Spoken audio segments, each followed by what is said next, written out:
You can have some of the best case management systems out there to run your documentation, but if your teams aren't communicating and sharing data, so those siloed organizations are a big debilitator for a lot of teams. You're not going to get a full picture of your person of interest, and that's really what you want. You want the whole person case file, not just a snapshot in time. And those siloed organizations, HR, IT, legal, they have the data that you need to put that picture in place. But if you're not sharing that data and you're not communicating with those organizations,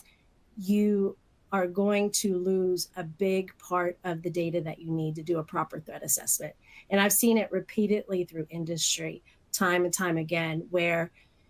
data is king, and if you're holding that data, then you're in charge. But if you are holding that data in an incident where you need to be sharing it, like a workplace violence incident where HR may be running a case on a particular individual and security may have a case running parallel with that, those two teams really need to be talking, because a lot of that data helps paint the picture of what you need to do in order to put a mitigation plan in place before something bad happens.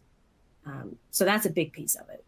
When it comes to sharing the data, do you think, or in your experience, is it useful to have those other teams, maybe HR, also having access to your kind of one-stop shop for where you're housing all this, or is it more like in a briefing format?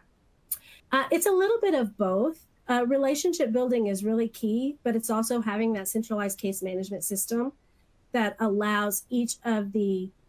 interested parties, whether it be security, HR, legal, or the CISO office, to have access to the data and be able to put data into the case file. So a lot of times if we have to pull UAM information on a particular person of interest, our CISO has access to our case management system that when she pulls her files and her reports, she can go ahead and just upload that data directly into the case management system so that we're notified when any new information comes in, and we can go in and do a review of that data and see how it impacts our mitigation plan and if we need to adjust or change. So yeah, it's a big deal that they have the ability to not just view the data regularly, but to go ahead and add updates to it as well.